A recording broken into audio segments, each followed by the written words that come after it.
ಶ್ರೀ ಗುರು ಬಸವಲಿಂಗಾಯ ನಮಃ. ಬಸವಾದಿ ಶರಣರ ಅನುಭಾವದ ಒಂದು ದಿವ್ಯ ಪರಂಪರೆಯಲ್ಲಿ ಶರಣರ ಇರುವಿಕೆಯನ್ನು ಕುರಿತು, ಶರಣರ ಸಾನ್ನಿಧ್ಯವನ್ನು ಕುರಿತು, ಶರಣರ ಸಂಘವನ್ನು ಕುರಿತು ಅಂದಿನ ದಿನಮಾನದಲ್ಲಿ ದೂರ ದೂರ ದೂರ ದೂರಿನ ಎಲ್ಲ ಜೀವಿಗಳು ಹಂಬಲಿಸಿದವು ಅಂತ ತಿಳ್ಕೊಂಡು ವಚನಗಳಲ್ಲಿ ವ್ಯಕ್ತವಾಗ್ತದೆ. ಗಂಗೆ ಒಡನಾಡಿದ ಬೆಟ್ಟಂಗಳು ಕೆಟ್ಟ ಕೇಡ ನೋಡಿರಯ್ಯ ಅಂತ ಅದ್ಭುತವಾದ ಮಾತು. ಅಗ್ನಿಯ ಕೂಡ ಒಡನಾಡಿದ ಕಾಷ್ಟಂಗಳು ಕೆಟ್ಟ ಕೇಡ ನೋಡಿರಯ್ಯ. ನಿಮ್ಮ ಶರಣರ ಕೂಡ ಆಡಿದವರಿಗೆ ಭವಬಂಧನಗಳು ಉಳಿಯುವವೆ ಅನ್ನುವಂಥ ಮಾತನ್ನು ಅವರು ಹೇಳಬೇಕಾದ್ರೆ ಯಾಕೆ ಈ ಮಾತು ಈ ಲೋಕದ ಜನರಿಗೆ ದೌಡ ಅರ್ಥ ಆಗವಲ್ದು? ಏನೆಲ್ಲ ಸೌಖ್ಯವನ್ನು ಶರಣರು ಹೇಳಿದ್ರು ಕೂಡ ಯಾಕೆ ಈ ಕಡೆ ಸಮಾಜನು ನಿಧಾನಗತಿಯಲ್ಲಿ ಬರುತ್ತದೆ ಅಂಥೇಳಿ ನಮ್ಮಂಥವ್ರಿಗೆ ಒಂದಿಷ್ಟು ವ್ಯಸನ ಮತ್ತು ದುಃಖ ಚಿಂತೆ ಆಗ್ತದೆ. ಎಂಥವ್ರು ಶರಣರು? ಶರಣನ ಇರುವೆ ಅಂಥದ್ದು, ಶರಣನ ನಿಲುವೆ ಅಂಥದ್ದು. ಯಾಕೆ ಅಂಥ ಶರಣರ ಸಂಘಕ್ಕೆ ಹಂಬಲಿಸಿದ್ರು ಅವರೆಲ್ಲ?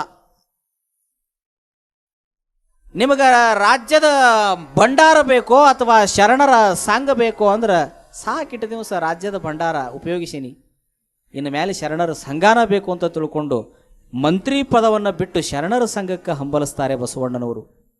ಅರಮನೆಯ ಸಿಂಹಾಸನದ ಸುಖ ತ್ಯಾಗ ಮಾಡಿ ಬರ್ತಾನೆ ಕಾಶ್ಮೀರದ ಭೂಪಾಲ. ಸಕಲ ಸೌಖ್ಯದ ಸಂಪದವನ್ನ ಉಟ್ಟ ಸೀರೆಯ ಸೀಳಿ ತೊಟ್ಟ ತೊಡೆಗೆಯ ಮುರಿದು ಬಿಟ್ಟಿಹನು ನಾನು ಬಿರುಮುಡಿಯ ಎಲೆದೇವ ಕೊಟ್ಟಿಹನು ಎನ್ನ ತನುಮನವ ಅಂತೇಳಿ ಅಕ್ಕನವರು 500 ಕಿಲೋಮೀಟರ್ ದೂರದಿಂದ ಉಡುತಡಿಯನ್ನು ಬಿಟ್ಟು ಕಲ್ಯಾಣಕ್ಕೆ ಬರ್ತಾರೆ. ಏನು ಇವರಿಗೆ ಏನು ಕೆಲಸ ಇದ್ದಿಲ್ಲೋ, ಬಗೆಸಿದ್ದಿಲ್ಲೋ? ಭಾಳ ವಿಚಾರ ಮಾಡ್ಬೇಕಾಗ್ತದೆ. ಎದಕ್ಕೆ ಬರಕ್ಕೆ ಹೋಗಿದ್ರು ಇವರೆಲ್ಲ? ಅವರೆಲ್ಲ ಬಂದು ಹಾದ್ರಂತ ನಮ್ಮಂಥವ್ರಿಗೆ ತಿಪ್ಪಲು ಹತ್ತಿದ್ವಿ ಇವೆಲ್ಲ. ಅವ್ರು ಬರದಂಗೆ ಸುಮ್ಮನೆ ಇದ್ದು ಬಿಟ್ಟಿದ್ರೆ ನಮ್ಮಂಥವ್ರಿಗೆ ಕೆಲಸನ ಬೇರೆ ಇರ್ತಿದ್ವು. ಇದು ಒಂದು ಹೇಳ್ಕೊಂತ ಕುಂದ್ರಬೇಕಾತ್ ನಾವಿದು. ಅದಕ್ಕೆ ಕೊನೆಗೆ ಇಷ್ಟೆಲ್ಲ ಮಾಡಿದ ಬಸವಣ್ಣವ್ರು ಭಾಳ ಸೋತಂದ್ರು. ಅವರು 196,000 ವಚನಗಳನ್ನು ಬರೆದು ಬೆಟ್ಟಕ್ಕೆ ಬಳ್ಳ ಬಗಳದಂತ ಆತನನ್ನ ಬಾಳೆ ಕೂಡಿಕೊಳ್ಳಯ್ಯ ಕೂಡಲು ಸಂಗಯ್ಯ ಅಂದ. ಯಾಕಂದ್ರೆ ಆ ಶರಣರ ನಿಲುವ ನಮಗಿನ್ನೂ ಗೊತ್ತಾಗೋಲ್ದು.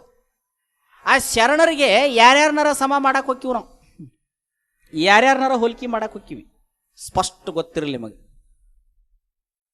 ಅತಳ ವಿತಳ ಸುತಳ ರಸಾತಳ ತಳಾತಳ ಸುವರ್ಲೋಕ ಸತ್ಯಲೋಕ ಭೂಲೋಕ ಭುವರ್ಲೋಕ ಜನೋಲೋಕ ತಪೋಲೋಕ ಮಹಾಲೋಕ ಅಂತ 14 ಭುವನಗಳದಾವಂತ ಬ್ರಹ್ಮಾಂಡದೊಳಗೆ. ಈ 14 ಭುವನಗಳು ತುಂಬಿದೊಂದು ಬ್ರಹ್ಮಾಂಡ ಆಕತೆ ಅಂತ ಹೇಳ್ತಾರೆ ಮೈಲಾರ ಬಸವಲಿಂಗ ಶರಣರು. 14 ಭುವನ ತುಂಬಿವುದೊಂದು ಬ್ರಹ್ಮಾಂಡ ಅಂತ. 14 ಭುವನಗಳು ತುಂಬಿ ಒಂದು ಬ್ರಹ್ಮಾಂಡ ಆಕತೆ ಅಂತ.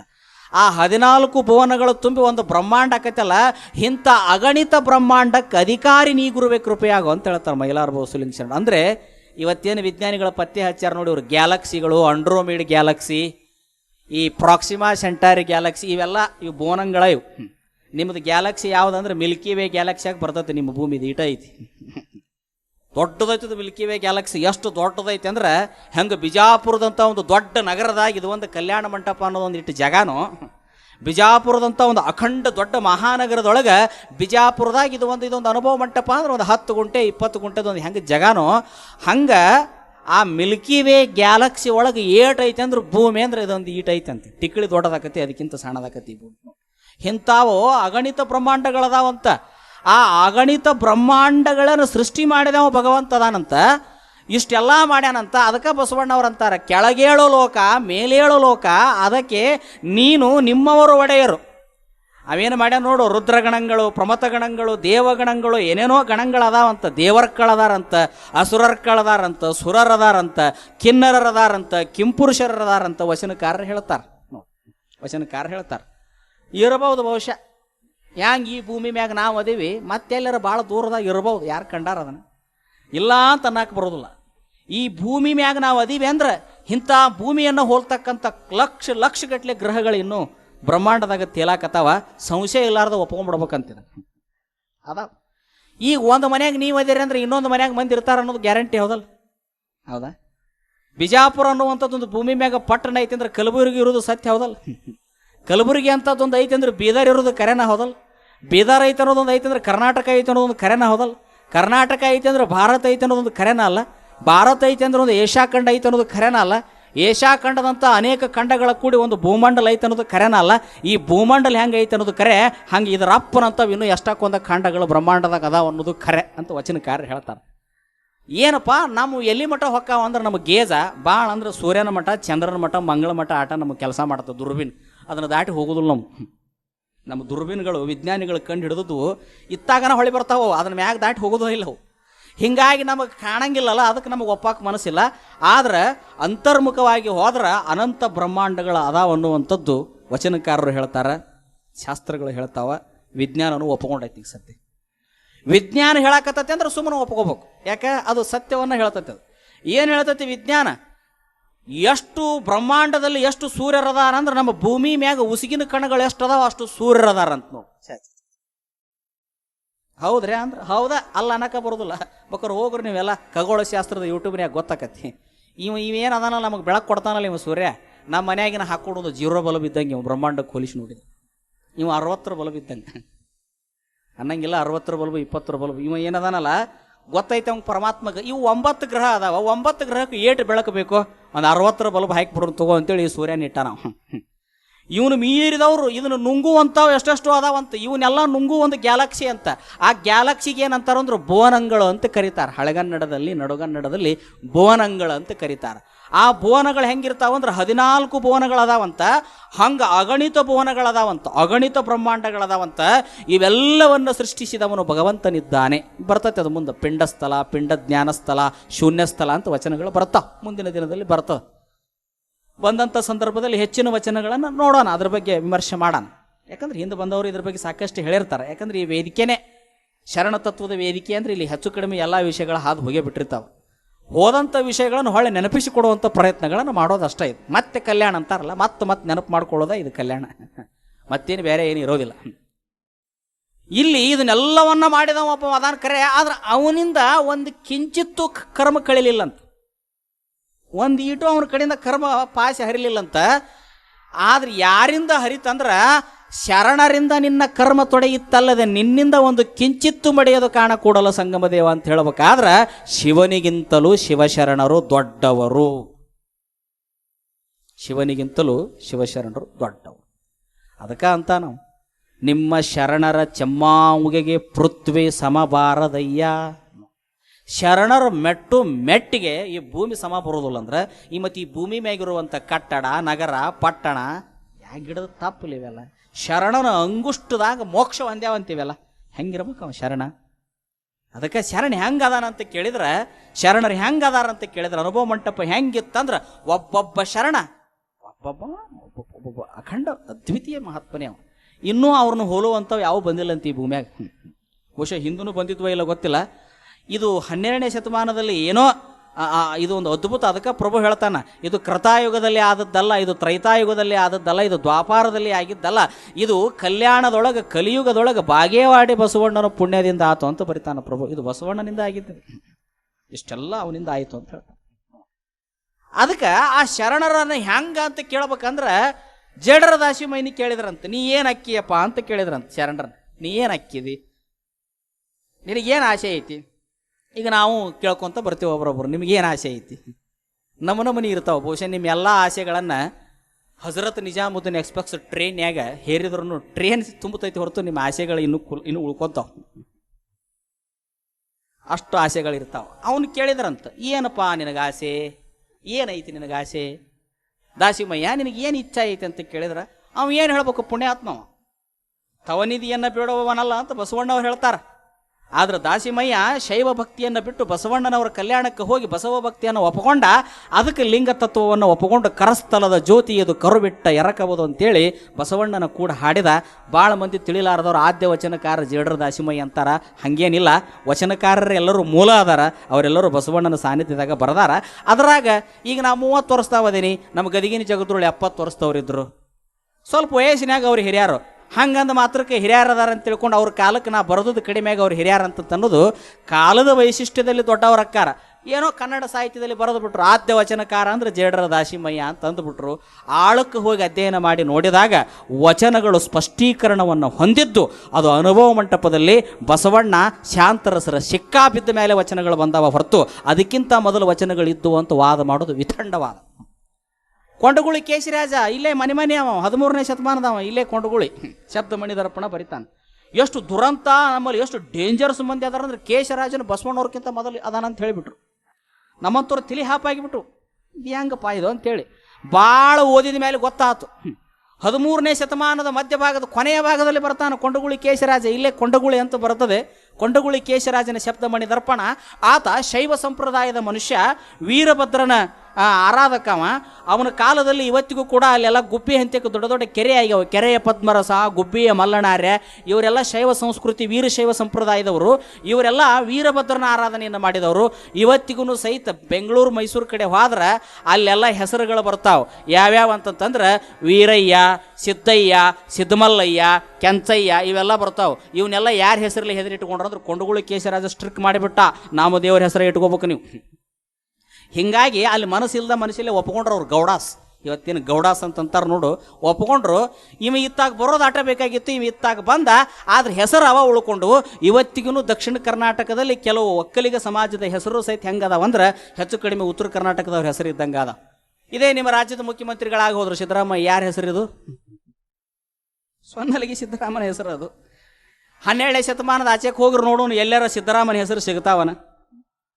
ರೋಷಭ ಅನ್ನುವಂಥ ಹೆಸರು ಸಿಗ್ತೈತಿ, ಬಸವ ಅನ್ನುವಂಥ ಹೆಸರು ಮಾತ್ರ ಸಿಕ್ಕಿದ್ದು ಅದು ಬಸವಣ್ಣನವರಿಂದನೇ ಈ ನಾಡಿಗೆ ಬಂತು. ಅದಕ್ಕಿಂತ ಮೊದಲ ನಂದಿ ಅಂತ ಕರಿತಿದ್ರು, ಋಷಭ ಅಂತ ಕರಿತಿದ್ರು. ಅದಕ್ಕಿಂತ ಪೂರ್ವದಲ್ಲಿ ವಚನಕಾರರು ತಮ್ಮ ತಮ್ಮ ಆರಾಧ್ಯ ದೈವಗಳನ್ನು ತಮ್ಮ ನಾಮಾಂಕಿತಗಳನ್ನಾಗಿ ಇಟ್ಟುಕೊಂಡ್ರು. ದೇವರ ಹಿಪ್ಪರಿಗೆಯಲ್ಲಿ ಮಡಿವಾಳ ಮಾಚಯ್ಯ ಕಲಿದೇವರ ದೇವಸ್ಥಾನ ಐತಿ. ಆ ಕಲಿದೇವರ ದೇವನ ಆರಾಧನೆ ಮಾಡ್ತಿದ್ದ. ಹೀಗಾಗಿ ತನ್ನ ವಚನದ ನಾಮಾಂಕಿತ ಕಲಿದೇವರ ದೇವ ಅಂತ ಇಟ್ಟುಕೊಂಡ. ಸೊನ್ನಲಿಗೆ ಸಿದ್ದರಾಮರು ಶ್ರೀಶೈಲದ ಮಲ್ಲಯ್ಯನ ಮೇಲೆ ಭಾಳ ಪ್ರೇಮ ಇದ್ರು. ಅದಕ್ಕೆ ಅವರು ಕಪಿಲ ಸಿದ್ಧ ಮಲ್ಲಿಕಾರ್ಜುನ ಅಂತ ಇಟ್ಕೊಂಡ್ರು. ಅಕ್ಕ ಮಹಾದೇವಿ ಅವರು ಮಲ್ಲಿಕಾರ್ಜುನನ ಮೇಲೆ ಭಾಳ ಪ್ರೇಮ ಇದ್ರು. ಅದಕ್ಕೆ ವಚನದ ನಾಮಾಂಕಿತ ಚೆನ್ನ ಮಲ್ಲಿಕಾರ್ಜುನ ಅಂತೇಳಿ ಇಟ್ಕೊಂಡ್ರು. ಬಸವಣ್ಣನವರು ಹುಟ್ಟಿ ಬೆಳೆದದ್ದು ಕೂಡಲ ಸಂಗಮ. ಹೀಗಾಗಿ ಅವರು ತಮ್ಮ ವಚನದ ನಾಮಾಂಕಿತ ಕೂಡಲ ಸಂಗಮ ಅಂತ ಇಟ್ಕೊಂಡ್ರು. ಸೋದರಳೆಯ ಚೆನ್ನ ಬಸವಣ್ಣ ಕೂಡಲ ಚೆನ್ನ ಸಂಗಮ ದೇವ ಅಂತ ಇಟ್ಕೊಂಡ. ಯಾಕಂದ್ರೆ ಚೆನ್ನ ಬಸವಣ್ಣ ಕೂಡಲ ಸಂಗಮದಲ್ಲೇ ಹುಟ್ಟಿದ್ದ. ಶಿವದೇವ ಮತ್ತು ಅಕ್ಕನಾಗನಾಂಬಿಕೆಯರ ಮಗ ಚೆನ್ನ ಬಸವಣ್ಣ. ನೋಡಿ, ಕೂಡಲ ಸಂಗಮ ದೇವ, ಗುಹೇಶ್ವರ, ಮಹಾಲಿಂಗ ಗುರು ಶಿವ ಸಿದ್ದೇಶ್ವರ ಪ್ರಭುವೇ, ಕಪಿಲ ಸಿದ್ಧ ಮಲ್ಲಿಕಾರ್ಜುನ, ಕಲಿದೇವರ ದೇವ, ಇವೆಲ್ಲ ಅವ್ರವ್ರ ಸಿಗ್ನೇಚರು. ಎಲ್ಲರೂ ಅಂದದ್ದು ಮಾತ್ರ ಕೈಯಾಗಿನ ಇಷ್ಟ ಲಿಂಗಕ್ಕನ. ತಿಳಿತಲ್ಲ? ಶರಣರು ಏಕದೇವೋಪಾಸಕರು. ಭಾಳ ಮಂದಿ ಕೇಳ್ತಾರೆ, ಶರಣರು ಏಕದೇವೋಪಾಸಕರಂತೀರಿ, ಅವ್ರವ್ರ ವಚನದ ನಾಮಾಂಕಿತ ನೋಡಿಬಿಟ್ರನ ಅವರು ಬಹುದೇವೋಪಾಸಕರದಾರ ಅಂತ ಒಬ್ಬ ಸ್ವಾಮಿ ಅಂದ. ಓದಂಗಿಲ್ಲ, ಬಿಡಂಗಿಲ್ಲ, ತಿಳ್ಕೊಳಂಗಿಲ್ಲ, ಕುಂದ್ರಂಗಿಲ್ಲ, ಮೈಕ್ ಸಿಕ್ಕೈತೆ ಅಂತ ಏನಾರ ಒಂದು ಒದರಿಬಿಡೋದು. ಹರಾಮದ ಮಠ ಸಿಕ್ಕಿರ್ತಾವ, ಏನಾರ ಒಂದು ಮಾತಾಡ್ಬಿಡು, ಕೆಲಸ ಎಲ್ಲ ಬಗೆಸಿಲ್ಲ. ಕಲಿದೇವರ ದೇವ ಅಂದ್ರೆ ಯಾರಮ್ಮ? ಮಡಿವಾಳ ಮಾಚಯ್ಯ ಸ್ಥಾವರದ ಆರಾಧಕ ಮೊದಲಾಗಿದ್ದ. ಬಸವಣ್ಣ ಬರೋಕ್ಕಿಂತ ಮೊದಲು ಶೈವ ಭಕ್ತಿ ಇತ್ತು ಈ ನಾಡಿನೊಳಗೆ. ಅನಾದಿಶೈವ ಇತ್ತು, ಆದಿಶೈವ ಇತ್ತು, ಮಹಾಶೈವ ಇತ್ತು, ಅನುಶೈವ ಇತ್ತು, ಅವಾಂತರ ಶೈವ ಇತ್ತು, ಶುದ್ಧ ಶೈವ ಇತ್ತು, ಪ್ರವರ ಶೈವ ಇತ್ತು. ಅದ್ರಾಗ ವೀರಶೈವನು ಒಂದು ಕ್ವಾಂಡಿ, ಒಂದು ಟಿಸಳು ಅದು ಇತ್ತದು. ಬಸವಣ್ಣನವರು ಬಂದ ಮೇಲೆ ಶೈವ ಸಂಪ್ರದಾಯನೂ ಒಪ್ಪಲಿಲ್ಲ ಅವರು. ವೀರಶೈವ ಸಂಪ್ರದಾಯ ಮೊದಲ ಒಪ್ಪಲಿಲ್ಲ. ಬಸವಣ್ಣನ ಒಪ್ಕೊಳ್ಳಿಲ್ಲ ಅಂದ್ರೆ ನಾವು ಬದುಕುದಿಲ್ಲ ಅಂತ ತಿಳ್ಕೊಂಡು ಇವನು ಒಪ್ಕೊಂಡು ಬಂದು ಜಕ್ಕಸ್ತ ಇಂಜನಿಗೆ ಜೆಂಟ್ ಮಾಡ್ಕೊಂಡು ತಮ್ಮ ಡಬ್ಬಿನ ಅದೇನ ಅಂತಾರ ನೋಡಿ, ಮೇವು ಅಂತ ಬಂದು ಅಂತ ಮೊದಲು ಒಳಗೆ ಗುರ್ರ ಅಂತ ನಿಂತುಬಿಟ್ಟವಂತ. ಮೊದಲು ಬಸವಣ್ಣ ಇದ್ದಾಗ ಮೇವು ಅಂತ ಬಂದು ಹೊಕ್ಕೊಂಡಿದ್ವಿ. ಇವೆಲ್ಲ ನಮಗೆ ಬದುಕುದಿಲ್ಲ ಮಾರಾಯ, ನಮ್ಮ ನೋಟ ತೊಗೊಂಡು ಹೋಗಂತೇಳಿ ಬಂದು ಒಪ್ಕೊಂಡ್ರು. ನಾಥರು ಬಂದರು, ಸಿದ್ಧರು ಬಂದರು, ಶೈವರು ಬಂದರು, ಕಾಳಾಮುಖರು ಬಂದರು, ಪಾಶುಪುತರು ಬಂದರು, ಲಕುಳೀಶರು ಬಂದರು. ಎಲ್ಲರೂ ಬಂದು ಬಸವಣ್ಣನ ಮಹಾಮನಿ ಒಳಗೆ ಹೊಕ್ಕು ಬಸವಣ್ಣ ಹುಟ್ಟು ಹಾಕಿದ ಗುರುಲಿಂಗ ಜಂಗಮ ಪರಂಪರೆಯನ್ನು ಒಪ್ಪುಕೊಂಡ್ರು, ಇಷ್ಟಲಿಂಗ ಪರಂಪರೆಯನ್ನು ಒಪ್ಪುಕೊಂಡ್ರು, ದಾಸೋಹ ಪರಂಪರೆಯನ್ನು ಒಪ್ಪುಕೊಂಡ್ರು, ಸಮಾನತೆಯನ್ನು ಒಪ್ಪುಕೊಂಡ್ರು, ಸರಳತೆಯನ್ನು ಒಪ್ಪುಕೊಂಡ್ರು. ಹೀಗಾಗಿ ಬಸವ ಪೂರ್ವದ ಭಕ್ತಿ ಸ್ಥಾವರ ಲಿಂಗದ ಭಕ್ತಿ, ಬಸವಣ್ಣ ಬಂದ ಮ್ಯಾಗಿನ ಭಕ್ತಿ ದೇವರನ್ನು ಕೊರಳಾಗ ಕಟ್ಟಿಕೊಂಡು ಇಷ್ಟಲಿಂಗದ ಭಕ್ತಿ. ಬಸವಣ್ಣ ನಡೆಜಂಗಮ ಲಿಂಗವನ್ನು ಕಲಿಸಿದ, ನುಡಿಜಂಗಮ ಲಿಂಗವನ್ನು ಕಲಿಸಿದ. ಬಸವಣ್ಣ ಬರುವ ಪೂರ್ವದಲ್ಲಿ ಲಿಂಗಗಳಿದ್ದಿಲ್ಲನ್ರಿ ಅಂತ ಭಾಳ ಮಂದಿ ಕೇಳ್ತಾರೆ. ಇದ್ದು ಇಲ್ಲ ಅನ್ನೋರು ಯಾರಪ್ಪ? ಇದ್ದು ಲಿಂಗಗಳಿದ್ದು, ಸ್ಥಾವರ ಲಿಂಗಿದ್ದು, ಪಾದರಸದ ಲಿಂಗಗಳಿದ್ದು, ಸಾಲಿಗ್ರಾಮದ ಲಿಂಗಗಳಿದ್ದು. ಶ್ರೀಶೈಲ ದೂರ ಆಕತೆ ಅಂತೇಳಿ ಶ್ರೀಶೈಲದ ಮಲ್ಲಯ್ಯನ ಹೆಸರಲ್ಲಿ ತಮ್ಮ ತಮ್ಮ ಊರಾಗ ಒಂದು ಮಲ್ಲಯ್ಯನ ಗುಡಿ ಕಟ್ಕೊಂಡಿದ್ರು. ಕೇದಾರ ದೂರ ಆಕತೆ ಅಂತ ತಿಳ್ಕೊಂಡು ತಮ್ಮ ತಮ್ಮ ಊರಾಗ ಒಂದು ಈಶ್ವರ ಲಿಂಗ ಮಾಡೋದು. ಅದಕ್ಕೆ ಯಾವ ಗುಡಿ? ಶಂಕರಲಿಂಗ, ಕೇದಾರಲಿಂಗ, ಶ್ರೀಶೈಲ ಮಲ್ಲಯ್ಯ ಲಿಂಗ, ಅವೆಲ್ಲ ದೂರ ದೂರ ಅಕ್ಕವ ಅಂತೇಳಿ ಆ ದೇವರ ಹೆಸರುಗಳನ್ನು ತಮ್ಮ ಊರಾಗ ಒಂದು ಇವತ್ತಿಗೂ ಸ್ಥಾವರದ ಗುಡಿಗಳು ಸಿಗ್ತಾವೆ ನೋಡ್ರಿ. ಪ್ರತಿಯೊಂದು ಊರಾಗೂ ಸ್ಥಾವರ ಭೂಮಿಯಾಗ ಹೋಗೋದು ಲಿಂಗಗಳು ಸಿಗ್ತಾವೆ. ಇವೆಲ್ಲಿಂದ ಬಂದಿದ್ವು? ಶೈವ ಸಂಪ್ರದಾಯ ಸ್ವಾಮಿ. ಅದು ಆಡು ಹುಡುಗರಿಗೆ ಗೊತ್ತಾಕತ್ತದು ಶೈವ ಸಂಪ್ರದಾಯ. ಅದು ದೂರಕ್ಕಿತ್ತು ಶ್ರೀಶೈಲ, ಹಳ್ಳ ಮಳ್ಳ ಶ್ರೀಶೈಲಕ್ಕೆ ಹೋಗೋದಾಗೋದಿಲ್ಲಪ್ಪ. ಹಂಗಾರೆ ಏನು ಮಾಡಿಬಿಡೋನು? ಶ್ರೀಶೈಲ ಮಲ್ಲಯ್ಯನ ಹೆಸರಲ್ಲಿ ನಮ್ಮ ಊರಾಗ ಒಂದು ಗುಡಿ ಕಟ್ಟೋನು. ಹಂಗೆ ಕಟ್ಟಿದ್ರು. ಮಲ್ಲಿಕಾರ್ಜುನ ಗುಡಿ ಕಟ್ಟಿದ್ರು. ಭಾಳ ದೂರ ಆಕತ್ರಿ ನಮಗೆ ಜ್ಯೋತಿಬಾ, ಹಂಗಾರೆ ಜ್ಯೋತಿಬಾನ ಗುಡಿ ಕಟ್ಟ್ರಿ ಊರಾಗ ಒಂದು. ನಮಗೆ ರಾಯಚೋಟಿ ವೀರಭದ್ರ ಭಾಳ ದೂರ ಆಕಣ್ರಿ, ಊರಾಗ ಒಂದು ಕಟ್ಕೋರ ವೀರಭದ್ರನ ಗುಡಿ. ನಮಗೆ ದಾನಮ್ಮ ಭಾಳ ದೂರ ಆಕಡ್ರಿ, ಕಟ್ಕೋ ಗುಡ್ಡಾಪುರ ದಾನಮ್ಮನ ಗುಡಿ. ನಮಗೆ ತುಳಜಾಪುರ ಭವಾನಿ ದೂರ ಆಕಡ್ರಿ, ಕಟ್ಕೋ ಅಲ್ಲಿ ನಿಮ್ಮ ಊರಾಗ ಒಂದು ಭವಾನಿ ಗುಡಿ. ಹಿಂಗೆಲ್ಲ ದೂರ ಆಗೋರನ್ನ ಹತ್ರ ಮಾಡ್ಕೊಳಕ್ಕೆ ಕಟ್ಕೊಂಡಿದ್ವಿ. ಐತನ್ನ ಹೇಳು. ಇವು ದೂರಾಗೂ ಹತ್ರ ಮಾಡ್ಕೊಂಡ್ರು. ಆದ್ರೆ ಬಸವಣ್ಣ ಆ ದೇವ್ರು ದೂರೂ ಇಲ್ಲ ಹತ್ರ ಇಲ್ಲ, ಅವ ನಿನ್ನ ಒಳಗ ಅದಾನ ಅಂತ ತಿಳ್ಕೊಂಡು ಅವ ನಿನ್ನ ಮನದೊಳಗದಾನ, ನಿನ್ನ ಅರಿವಿನೊಳಗದಾನ, ನಿನ್ನ ಕೊರಳೊಳಗದಾನ. ಬೇಕಂದ್ರೆ ನಿನ್ನ ಅಂಗೈ ಒಳಗೆ ಬಂದು ಕುಂತಾನಂತೇಳಿ ಸ್ಥಾವರ ಲಿಂಗಗಳು ಬಸವ ಪೂರ್ವದಲ್ಲಿದ್ದವು. ಇಷ್ಟಲಿಂಗಗಳು ಬಸವಣ್ಣನವರ ಕಾಲಕ್ಕೆ ಬಂದವು. ಲಿಂಗ ಬಸವಣ್ಣನಿಂದ ಬಂದಿತ್ತು, ಜಂಗಮ ಬಸವಣ್ಣನಿಂದ ಬಂದಿತ್ತು. ಮೊದಲು ಜಂಗಮರಿದ್ರು ಹೆಂಗಿದ್ರು? ಒಂದು ಕೆಂಪು ಶಾಲ್ ಹಾಕ್ಕೊಂಡು ಕ್ಯಾವಿ ಕಾಸಿ ಎಂಬರ ಹಾಕ್ಕೊಂಡು ಊರಿಂದ ಊರಿಗೆ ತಿರುಗಾಡು ಜಂಗಮರಿದ್ರು. ಶೈವ ಸಂಪ್ರದಾಯದ ಜಂಗಮರಿದ್ರು. ಬಸವಣ್ಣ ಬಂದ ಮೇಲೆ ಅರಿವಿನ ಸಂಪ್ರದಾಯದ ಜಂಗಮರು ಬಂದರು. ಅರಿವಿನ ಸಂಪ್ರದಾಯದ ಜಂಗಮರು ಬಂದರು. ಜಂಗಮ ಅಂದ್ರೆ ಅದು ಚೈತನ್ಯ ಶಕ್ತಿ. ಅದು ನಮ್ಮ ಅಂತರಂಗದಲ್ಲಿರ್ತಕ್ಕಂಥ ಪ್ರಾಣದ ಕಳೆಯೇ ಜಂಗಮ ಅಂತ ಕರೀತಾರೆ. ಇನ್ನು ಆ ನಿಜವಾದ ಜಂಗಮ ಹೆಂಗಿರ್ತಾನಂದ್ರೆ ಅರಿವು ಆಚಾರ ಅನುಭವ ಉಳ್ಳವನೇ ಜಂಗಮ ಅಂತ. ಯಾರು? ಅರಿವಿರ್ಬೇಕಂತವನಿಗೆ, ಆಚಾರ ಇರ್ಬೇಕಂತ ಅನುಭವ ಉಳ್ಳವನೇ ಜಂಗಮ. 12ನೇ ಶತಮಾನದ ಪೂರ್ವದಲ್ಲಿ ಇರ್ತಕ್ಕಂಥ ಶೈವ ಸಂಪ್ರದಾಯದ ಜಂಗಮರ ಬೇರೆ. ಅವರೆಲ್ಲ ಕಂಬಿ ಹೊತ್ಕೊಂಡು ಕಂಬಿ ಮಲ್ಲಯ್ಯ ಹೊಕ್ಕಿದ್ರು, ಸಂಬಾಳ ಬಾರಿಸ್ತಿದ್ರು, ದೇವಸ್ಥಾನದಾಗ ನಿಂತು ಸಂಬಾಳದವ್ರು ಅಂತಿದ್ರು, ಪೂಜಾರಿಗಳಂತಿದ್ರು. ಆದ್ರೆ ಬಸವಣ್ಣನವರು ಬಂದ ಮೇಲೆ ಆ ಶೈವ ಸಂಪ್ರದಾಯದ ಜಂಗಮರೇನಿದ್ರಲ್ಲ, ಲಿಂಗಾಯತ ಸಂಪ್ರದಾಯದ ಅಯ್ಯನವರಂತಾದ್ರು. ಅವರ ಐನಾರ್ ಅಂತ ಏನು ಕರೀತಾರಲ್ಲ, ಅವರೆಲ್ಲ ಬಸವಣ್ಣನವರು ಹುಟ್ಟಾಕಿದ್ರು ಅವ್ರನ್ನ. ಹೊಸದಾಗಿ ಪರಂಪರೆ ನೋಡಪ್ಪ, ನೀವು ಸ್ಥಾವರದ ಭಕ್ತಿಯನ್ನು ಮಾಡಿರಿ, ಇನ್ನು ಮೇಲೆ ಇಷ್ಟಲಿಂಗವನ್ನು ಕಟ್ಟಿಕೊಂಡ ಮೇಲೆ ಈ ಲಿಂಗ ತತ್ವವನ್ನು ಪ್ರಚಾರ ಮಾಡ್ರಿ. ಲಿಂಗ ತತ್ವ ಪ್ರಚಾರ ಮಾಡ್ರಿ ಅಂತ ಗುಟ್ಲೆಕ್ಕ ಏನು ಮಾಡೋದು? 196,000 ಗಣಗಳು ಇದ್ರಪ್ಪ. ಎಲ್ಲಿ? ಕಲ್ಯಾಣದಾಗ ಇದ್ರು. ಇದ್ದು ಅನ್ನೋದಕ್ಕೆ ಸಾಕ್ಷಿ ಭಾಳ ಅದಾವ. ಏನು ಮಾಡಿದ್ರು? ಅವ್ರಿಗೆ ಒಂದು ಕುದುರೆ ಕೊಡೋದು, ಒಂದು ಜೋಳಿಗೆ ಕೊಡೋದು, ಜೋಳಿಗೆಯಾಗಿ ವಿಭೂತಿ ಕೊಡೋದು, ಲಿಂಗ ಕೊಡೋದು, ರುದ್ರಾಕ್ಷಿ ಕೊಡೋದು, ವಚನಗಳನ್ನು ಕೊಡೋದು. ನೀ ಈ ದಿಕ್ಕಿಗೆ ಹೋಗಪ್ಪ, ನೀ ಈ ದಿಕ್ಕಿಗೆ ಹೋಗು, ನೀ ಈ ದಿಕ್ಕಿಗೆ ಹೋಗು ಅಂತೇಳಿ ದಿಕ್ಕಿಗೆ ಒಬ್ಬರೊಬ್ಬರನ್ನು ಪ್ರಚಾರ ಮಾಡಕ್ಕೆ ಕಳಿಸಿದರು. ಅವರೆಲ್ಲ ಬರ್ತಿದ್ರು. ಬಂದ ಮೇಲೆ ಬಸವಣ್ಣವ್ರು ಬರೋಕ್ಕಿಂತ ಪೂರ್ವದಲ್ಲಿ ದೇವರು ಭಾಳ ತುಟ್ಟಿಯಾಗಿದ್ದ. 10% ಜನ ಮಾತ್ರ ಗುಡಿ ಒಳಗೆ ಹೊಕ್ಕಿದ್ರು, 90% ಜನ ಹೊರಗೆ ನಿಂತ ನಮಸ್ಕಾರ ಮಾಡ್ತಿದ್ರು. ದೇವ್ರ ಪೂಜೆ ಮಾಡೋ ಹಕ್ಕು ಹಿಂದುಳಿದವ್ರಿಗೆ ಇದ್ದಿದ್ದಿಲ್ಲ. ಹೆಣ್ಮಕ್ಳಿಗಂಕರು ಅಡಿಗೆ ಮನೆ, ಹೆರಿಗೆ ಮನೆ, ಸುಡಗಾಡು ಮನೆ ಬಿಟ್ಟರೆ ಬೇರೆ ದೇವ್ರ ಮನಿನ ಇದ್ದಿದ್ದಿಲ್ಲ. ಬಸವಣ್ಣನ ಲಿಂಗ ಎಲ್ಲರ ಕೈಗೆ ಬಂದ ಮೇಲೆ ಎಲ್ಲರಿಗೂ ದೇವ್ರ ಮೇಲೆ ಭಕ್ತಿ ಬಂದುಬಿಡ್ತು. ನನಗೆ ಕೊಡ್ರಿ ಅಂದರು. ಹೆಂಗೊಂದು ಚಲೋ ಸಿನಿಮಾ ಓಡಾಕತ್ರ, ಸಿನಿಮಾದ ಹೆಸರ ಮೇಲೆ ಒಂದು ಚಲೋ ಸೀರೆ ಬಂದ್ರೆ ಎಲ್ಲರೂ ಮುಗಿಬಿದ್ದು ತೊಗೊಂಡು ಬಿಡ್ತಾರೆ. ಹಂಗೆ ತೊಗೊಂಡ್ಬಿಟ್ರು. ನನಗೆ ಕೊಡ್ರಲಿಂಗ, ನನಗೆ ಕೊಡ್ರಲಿಂಗ, ಹಂಗೆ ಬಂತದು. ಮಾವ ಹಂಗೆ ಬಂದುಬಿಡ್ತದು. ಏನು ಬಸವಣ್ಣವ್ರ ಅನುಭವ ಮಂಟಪ ಕಟ್ಟ್ಯಾರಂತ. ಎಂತೆಂಥವ್ರು ಅದಾರಲ್ಲಿ? ಮಡಿವಾಡ್ರದಾರಂತ, ಮಾದರದಾರಂತ, ಡೋಹರದಾರಂತ, ಸಮಗಾರದಾರಂತ, ನೇಕಾರದಾರಂತ, ಬಣಗಾರದಾರಂತ. ಇಂಥವ್ರಿಲ್ಲ ಅನ್ನಂಗಿಲ್ಲಪ್ಪ. ನಮ್ಮವ್ರು ಯಾರು ಅದಾರನಂತ ನೋಡಿದ್ರು. ಅವ್ರು ದೂರ ಇದ್ದವ್ರು ಅದಾರ. ನಿಮ್ಮವ್ರು ಯಾರ? ತಳವಾರ ನೋಡಿದ್ರು. ನಿಮ್ಮವ್ರು ಯಾರು ಅದಾರ? ತಳವಾರ ಕಾಮಣ್ಣ ಅದಾನ. ನಮ್ಮವ್ರು ಅದಾರಲ್ಲ ಅಲ್ಲಿ ಅಂದರು. ಮಾದಾರ ಅಂದ್ರೆ ನಮ್ಮವ್ರು ಯಾರು ಅದಾರ? ಚೆನ್ನಾಗಿ ಅದಾನಂದ್ರು. ನಮ್ಮವ್ರು ಯಾರು ಅದಾರ? ನೇಕಾರ ಅಂದ್ರೆ ನಮ್ಮವ್ರು ಯಾರು ಅದಾರನ್ನು? ಜೇಡ್ರ ದಾಸಿಮಯ್ಯ ಅದಾನಂದ್ರು. ಒಕ್ಕಲ್ತನ ಮಾಡೋರು ಅಂದ್ರೆ ನಮ್ಮವ್ರು ಯಾರು ಅದಾರನ್ನು? ಒಕ್ಕಲಿಗ ಮುದ್ದಣ್ಣ ಅದಾನಂದ್ರು. ಹುಟ್ಟು ನಡೆಸೋರು ಅಂದ್ರೆ ನಮ್ಮವ್ರು ಯಾರು ಅದಾರನ್ನು? ಅಂಬಿಗರ ಚೌಡಯ್ಯ ಅಂದರು. ಇಂಥವ್ರು ಇಲ್ಲ ಅನ್ನಲಿಲ್ಲ.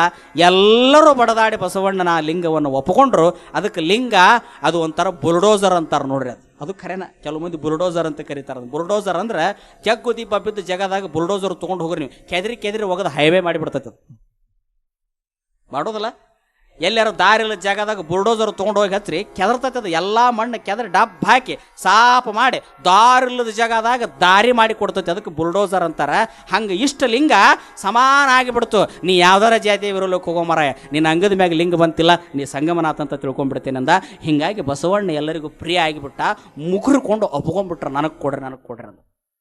ಅದಕ್ಕೆ ಇವತ್ತಿಗೂ ಉತ್ತರ ಕರ್ನಾಟಕದಾಗ ಕುರುಬರಿಗೂ ಲಿಂಗ ಅದಾವ, ನೇಕಾರಿಗೆ ಲಿಂಗ ಅದಾವ, ಸಮಗಾರಿಗೆ ಲಿಂಗ ಅದಾವ, ಲಂಬಾಣಿ ಸಮಾಜದವ್ರಿಗೆ ಅದಾವ, ಬಣಗಾರ ಸಮಾಜದವ್ರಿಗೆ ಅದಾವ, ಪಂಚಮ ಸಾಲ್ಯಾರಿಗೆ ಅದಾವ, ಬಣಿಜ್ಗ್ಯಾರಿಗೆ ಅದಾವ. ಯಾರಿಗಿಲ್ಲಪ್ಪ ಲಿಂಗ? ಎಲ್ಲರಿಗೂ ಐತದ. ಎಲ್ಲರೂ ಇವತ್ತಿಗೂ ಅವ್ರು ಜಂಗಮರನ್ನ ಮನೆಗೆ ಕರೀತಾರೆ. ಇದೇ ಜಂಗಮರನ್ನ ಯಾಕೆ ಮನೆಗೆ ಕರೆದ್ರು? ಅವರು ಸ್ವಾಮಿಗಳನ್ನ ಯಾಕೆ ಮನೆಗೆ ಕರೆದ್ರು? ಈ ಪರಂಪರೆ ಎಲ್ಲಿಂದ ಬಂತು? ಪಾದೋದಕ ಪ್ರಸಾದವನ್ನು ಕೊಡುವಂಥ ಪರಂಪರೆ ಎಲ್ಲಿಗೆ ಬಂತು? ವಾರಕ್ಕೊಮ್ಮೆ ಚೆಕ್ ಮಾಡಕ್ಕೆ ಹೋಗಿದ್ರಿ ಇವ್ರು. ಅದಕ್ಕೆ ಜಂಗ್ ಕಟ್ಗಳು ಜಂಗಮರ ಅಂತ ಬಂದರು. ಜಂಗಿನ ಸಪ್ಪಳು ಓಣ್ಯಾಗ ಆತಿಲ್ಲ, ಸ್ವಾಮ್ಯಾರು ಬಂದ್ರು ಅಂತ ತಿಳ್ಕೊಂಡು ಎತ್ತಬೇಕತ್ತ ರೊಟ್ಟಿ ಮಾಡೋರು ಅಥವಾ ಎತ್ತಬೇಕತ್ತ ಮಾತಾಡ್ಕೊಂತ ಕುಂತರು. ದಳದಳದ ತಲೆ ಮೇಲೆ ಸೆರಗ ಹಾಕೊಂಡು ಬತ್ತಿ ಹಚ್ಕೊಂಡು ನಿಂದಿರ್ಬೇಕು. ಚೆಕ್ ಮಾಡಕ್ಕೆ ಬಂದವ ಬಿ ಒ ಆಫೀಸರ್ ಇದ್ದಂಗ. ಜಂಗಿನ ಸಪ್ಪಳ ಈ ಮನ್ಯಾಗ ಅದೀನಿ, ಮುಂದಿನ ಮನೆಗೆ ಬರ್ತೀನಿ, ತಯಾರಿರ್ರಿ ನೀವು, ತಯಾರಿರ್ರಿ ಅಂತ ತಿಳ್ಕೊಂಡು. ಅದಕ್ಕೆ ಯಾವ ಹುಡುಗರು ಪಡುಗರು ದಾರ್ಯಾಗ ಕುಂತವಲ್ಲ ಅದ್ರ ಮಾರಿ ತೊಳೆದು ಮಸಡಿ ತೊಳೆದು ಅದಕ್ಕೆ ಬತ್ತಿ ಹಚ್ಚೋದು, ಅಜ್ಜಾರು ಬರ್ತಾರೆ ಕೈ ಮುಕ್ಕೊಂಡು ನಿಂದ್ರ ಅನ್ನೋದು, ಅದನ್ನೆಲ್ಲ ಚೆಕ್ ಮಾಡಕ್ಕೆ ಹಚ್ಚಿದ್ರು.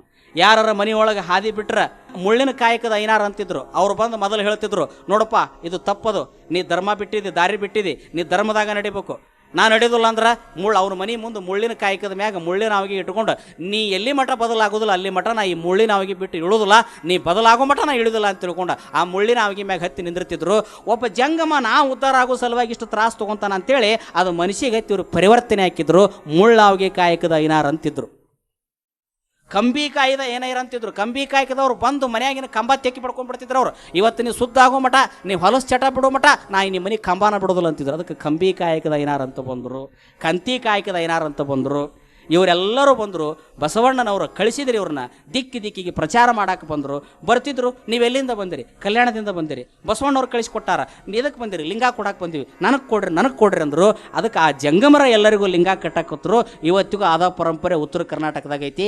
ಯಾರ್ದಾರ ಮನ್ಯಾಗ ಹುಡುಗರು ಹುಟ್ಟಿದ್ರೆ ಮೈ ನೆರತರ ಹೋಗಿ ಹಿರೇಮಠದ ಸ್ವಾಮಿ ಲಿಂಗ ಕಟ್ಟಿ ಬರ್ತಾನ. ಅದು ಅಂದಿನಿಂದ ಇಂದಿನವರೆಗೂ ಬಂದದ್ದು ದಾಖಲೆ ಅದಾವ. ನೀವೇನು ಅಲ್ಲಿ ಅಂದರೂ ದಾಖಲೆ ಅದಾವ. ನೀವು ಅನ್ಬೋದು, ನಾವು ಕೃತಾಯುಗದಾಗಿದ್ವಿ, ತ್ರೈತಾಯುಗದಾಗಿದ್ವಿ, ಕಲ್ಲಾಗ ಬಂದ್ವಿ, ಮಣ್ಣಾಗ ಬಂದ್ವಿ, ಎಲ್ಲಿ ಬಂದಿಲ್ಲ, ಬರೋ ಜಾಗದಾಗ ಬಂದಿರಿ. ಒಪ್ಕೊಳ್ಳಿಲ್ಲ ಅಂದ್ರೆ ಮುಂದೆ ವಿಜ್ಞಾನ ಒಪ್ಪಿಸ್ತೈತಿ, ನಿಮ್ಮನ್ನ ಬಡದು ಒಪ್ಪಿಸ್ತೈತಿ. ಹುಟ್ಟುತ್ತಾರ ಗಟ್ಟುಳ್ಳವ್ರು. ಮತ್ತು ಅವತ್ತು ಕಲ್ಲಾಗ ಬಂದ್ವಿ ಸ್ವಾಮಿ, ಮತ್ತು ಈಗ ಬಂದು ತೋರಿಸಲ್ಲ ಅಂತ ಕೇಳಿಬಿಟ್ರೆ ಎಲ್ಲಿ ಹೋತ್ ನಿಮ್ಮ ಸಿದ್ಧಾಂತ ಬಿದ್ದು ಹೋಗತಿ. ಸಿದ್ಧಾಂತ ಎಂದು ಬೀಳಬಾರ್ದು. 21ನೇ ಶತಮಾನಕ್ಕೆ ಹೇಳಿದ ಮಾತು 41ನೇ ಶತಮಾನ 2000 ವರ್ಷ ಆದಮೇಲೂ ಕೂಡ ಅದನ್ನು ವಿಜ್ಞಾನ ಒಪ್ಪುವಂಗಿರ್ಬೇಕು. ಅದನ್ನು ಈಗ 2 ಕೂಡಿದ್ರೆ 4 ಆಕತಿ. ಇನ್ನು 2000 ವರ್ಷ ಬಿಟ್ಟು 2 ಕೂಡಿದ್ರೆ ಎಂದಾರ 7 ಆಕತೇನ್ರಿವ? ಅವಾಗೂ 4, ಗಣಿತ 4, ಅವಾಗೂ 4ನ ಅದು. ಹಂಗೆ ಸಿದ್ಧಾಂತ ಈಗ ಕರೆಯಾಗಿ ಇನ್ನಷ್ಟು ದಿವಸಕ್ಕೆ ಬೀಳಬಾರ್ದದು, ಫೇಲ್ ಆಗಬಾರ್ದದು. ಅವಾಗೂ ಕರೆನ ಇರಬೇಕದು. ಅಂದಾಗ ಧರ್ಮ ಸಾರ್ವಕಾಲಿಕ ಆಕತಿ. ನಮಗೆ ಕೆಲವು ಹೆಂಗೆ ಅಂದ್ರೆ 10 ವರ್ಷಕ್ಕೊಂದು ಧರ್ಮ ಹುಟ್ಟುತ್ತಾವೆ, 10 ವರ್ಷಕ್ಕೊಂದು ಸಿದ್ಧಾಂತ ಹುಟ್ಟುತ್ತಾವೆ, ಫೇಲ್ ಆಗಿಬಿಡ್ತಾವೆ. ಮುಂದಿನ ದಿನಮಾನಕ್ಕೆ ಫೇಲ್ ಆಗಿಬಿಡ್ತಾವೆ. ಫೇಲ್ ಆಗಬಾರ್ದವು. ಯಾಕಂದ್ರೆ ಯಾವುದು ವಾಸ್ತವಿಕತೆ ಇರ್ತೈತಿ. ಅದಕ್ಕೆ ಐನ್ಸ್ಟೈನ್ ಬರಿತಾನೆ, religion without science is blind ಅಂತ ಬರಿತಾನೆ. Science without religion is lame ಅಂತ ಬರಿತಾನೆ. ಯಾವ ಧರ್ಮದೊಳಗೆ ವಿಜ್ಞಾನ ಇಲ್ಲ ಅದು ಕುರುಡ, ಯಾವ ವಿಜ್ಞಾನದೊಳಗೆ ಧರ್ಮ ಇಲ್ಲ ಅದು ಕುಂಟ ಅಂತ ನೋಡಿ. ಎಷ್ಟು ಚಂದ ಹೇಳ್ತಾನೆ ನಾವು. ಅಂದ್ರೆ ಧರ್ಮದಾಗ ವಿಜ್ಞಾನನೂ ಬೇಕಂತ, ವಿಜ್ಞಾನದಾಗ ಧರ್ಮನೂ ಬೇಕಂತ. ಅಕಸ್ಮಾತ್ ವಿಜ್ಞಾನದಾಗ ಧರ್ಮ ಇರಲಿಲ್ಲ ಅಂದ್ರೆ ಏನಾಕತಿ? ವಿಜ್ಞಾನದಾಗ ಧರ್ಮ ಇರಲಿಲ್ಲ ಅಂದ್ರೆ ಏನಾಕತಿ ಅಂದ್ರೆ ಹಿರೋಸೀಮಾ ನಾಗಾಸಾಕಿ ಮ್ಯಾಗ ಹೆಂಗೆ ಬಾಂಬ್ ಬೊಗದು ಮನುಷ್ಯರನ್ನ ಹೊಳಕ್ಕೆ ಕೊಂದ್ರಲ್ಲ ಹಂಗೆ ಕೊಲ್ಲುವಂಥ ವ್ಯವಸ್ಥೆ. ಅದಕ್ಕೆ ವಿಜ್ಞಾನದೊಳಗೆ ಧರ್ಮ ಇರ್ಬೇಕು. ಧರ್ಮ ಏನು ಹೇಳ್ತತಿ? ಮತ್ತೊಬ್ಬರನ್ನ ಹೊಡಿಬೇಡ, ದುರ್ಬಲರ ಮೇಲೆ ಬಲಾತ್ಕಾರ ಮಾಡಬೇಡ. ಈಗ ಸದ್ಯ ಎಲ್ಲೋ ಏನೋ ದುಃಖ ಆಗ್ತತಿ, ಎಲ್ಲೋ ಒಂದು ಕಡೆ ದೂರದ ಕಡೆ ಪ್ರವಾಹ ಆಕತಿ, ಇಲ್ಲಿಯವರು ರೊಟ್ಟಿ ಮಾಡಿ ಕಳಿಸ್ತಾರ, ಇಲ್ಲಿಯವರು ಚಟ್ನಿ ಮಾಡಿ ಕಳಿಸ್ತಾರ, ಇಲ್ಲಿಯವರು ಹೊತ್ಕೊಳಕ್ಕೆ ಕೊಟ್ಟು ಕಳಿಸ್ತಾರ. ಅವ್ರೇನು ಬೀಗ್ರ ಬಿಜ್ರ ಹತ್ತಿದವ್ರು, ಅವ್ರಿಗಿಲ್ಲ, ಅವರು ಮನುಷ್ಯರೇ. ಅದಕ್ಕೆ ಮನುಷ್ಯರನ್ನ ಕಾಣಕ್ಕೆ ಹಸ್ತತಿ ಧರ್ಮ, ಅವ್ರನ್ನ ಪ್ರೀತಿಸಕ್ಕೆ ಹಸ್ತತಿ ಧರ್ಮ.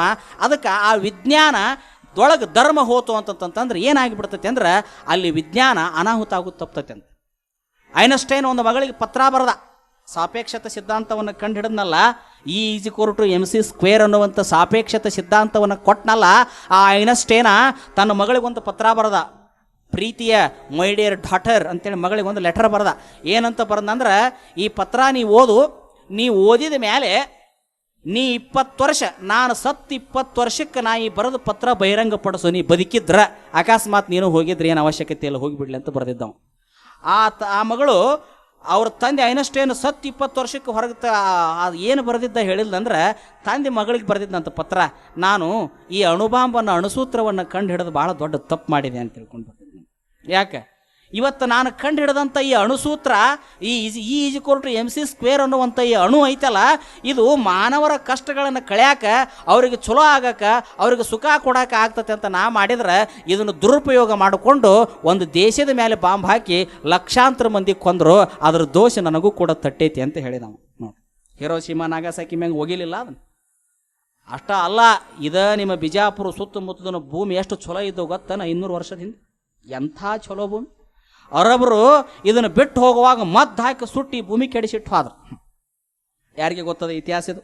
ಎಷ್ಟು ಚಲೋ ಭೂಮಿ ಅಂದ್ರೆ ಬರೀ ತಂಪು ಬಡದ್ರೆ ಹೊರಲಾರದಷ್ಟು ಮನ್ಯಾಗ ಪಡಸಾಲೆಗೆ ಹಿಡಿಸಲಾರದಷ್ಟು ಜ್ವಾಳ ಗೋಧಿ ಬೆಳೆದ ನಾಡಿದು ಬಿಜಾಪುರ ನಾಡು. ಬರಗಾಲ ನಾಡು ಕರೆ, ಬರೀ ತಂಪಿನ ಮ್ಯಾಗ ಬೆಳೆದ ನಾಡಿದು. ಒಂದು ಮಳೆ ಆದ್ರೆ ಹಗೆ ತುಂಬ ಜ್ವಾಳ ಬೆಳೆದ ನಾಡಿದು. ಅದಕ್ಕೆ ಇವತ್ತಿಗೂ ಬಿಜಾಪುರ ಜಿಲ್ಲಾದ ಬಿಳಿಜ್ವಾಳದ ರೊಟ್ಟಿ ಅಂದ್ರೆ ಮುಗಿದೋತು, ಅದನ್ನು ತಿಂದವ ಗಟ್ಟೆ ಅನ್ನುವಂಥ ಗಾದಿ ಮಾತಿತ್ತು. ಅಷ್ಟು ಸಂಪದ್ಭರಿತ ನಾಡಿದು. ಏನಾತು ಈ ಭಾಗದ ಮಣ್ಣಿನ ನೆಲದ ಗುಣ? ಬರಡಾಗಿ ಹೋಗ್ಬಿಡ್ತು ಭೂಮಿ. ಯಾಕೆ? ಇದನ್ನು ಆಳಿದವರು ಬಿಟ್ಟು ಹೋಗೋ ಕಾಲಕ್ಕೆ ಭೂಮಿಯಾಗ ಮದ್ದು ಗುಂಡು ಹಾಕಿ ಇದನ್ನು ಸುಟ್ಟು ಹೋಗಿಬಿಟ್ರು. ಅದಕ್ಕೆ ಭೂಮಿ ತನ್ನ ಸತ್ವವನ್ನು ಕಳ್ಕೊಂತು. ಬೇಕಾದ್ರೆ ಇತಿಹಾಸ ಹೋದ್ರೆ, ಹಿಸ್ಟ್ರಿ ಹೋದ್ರೆ ಗೊತ್ತಾಕತಿ. ಇದನ್ನು ಆಳಿದವರು ಬಿಟ್ಟು ಹೋಗೋ ಕಾಲಕ್ಕೆ ಹೆಂಗೆ ನಮ್ಮನ್ನು ಬ್ರಿಟಿಷರು ಬಿಟ್ಟು ಹೋಗೋ ಕಾಲಕ್ಕೆ ಒಡೆದ ಹೋದ್ರು, ಅವರು ಇದನ್ನು ಬಿಟ್ಟು ಹೋಗೋ ಕಾಲಕ್ಕೆ ಮುಂದೆ ಇವ್ರಿಗೆ ಸುಖ ಆಗಬಾರ್ದಂತ ಕೆಡಿಸ್ವಾದ್ರು. ಮನುಷ್ಯನ ದುಷ್ಟತನ ಎಲ್ಲೆಲ್ಲಿ ಹೋಗ್ತೈತೆ ನೋಡ್ರಿ, ಮನುಷ್ಯನ ದುಷ್ಟತನ. ಹಂಗೆ ನಾನು ಈ ಬಾಂಬನ್ನು ಕಂಡು ಹಿಡಿದೆ. ಈ ಅಣುಬಾಂಬ್ ಕಂಡು ಹಿಡಿಯೋ ಬದಲಿ ಪ್ರೀತಿಯ ಬಾಂಬನ್ನು ಕಂಡು ಹಿಡಿದಿದ್ದೆ ಅಂದ್ರೆ ಜಗತ್ತು ಒಳ್ಳೇದಾಗಿಬಿಡ್ತಿತ್ತು ಅಂತ ತಿಳ್ಕೊಂಡು ಬರೋದಂತ. ಪ್ರೀತಿಯ ಬಾಂಬ್ ಅದನ್ನು ಬಹುಶಃ ಕಂಡು ಹಿಡಿಯೋಕೆ ಬರೋದಿಲ್ಲ. ಬಾಂಬ್ ಹಾಕಿ ಸುಡಬಹುದು, ಆದರೆ ಒಂದು ಬಾಂಬ್ ಹಾಕಿ ಎಲ್ಲರನ್ನೂ ಒಬ್ಬರಿಗೊಬ್ರು ಪ್ರೇಮಿಸ್ರಿ ಅನ್ನುವಂಗೆ ಹಂಗೆ ಯಾವ ವಿಜ್ಞಾನ ಐತೇನು? ಇಲ್ಲ. ಮತ್ತು ಎಲ್ಲಿ ಬರ್ಬೇಕು ನೀವು? ಧರ್ಮಕ್ಕೆ ಬರಬೇಕು, ಪ್ರವಚನಕ್ಕೆ ಬರಬೇಕು, ಮತ್ತು ಸಿದ್ಧಾಂತಕ್ಕೆ ಬರಬೇಕು, ಮತ್ತು ಶರಣರ ಸಂಘಕ್ಕೆ ಬರಬೇಕು. ಇದು ಮಾನವೀಯತೆಯ ಬಾಂಬ್ ಎಲ್ಲಿ ಅಂದ್ರೆ ಇಲ್ಲೇ ಐತಿ.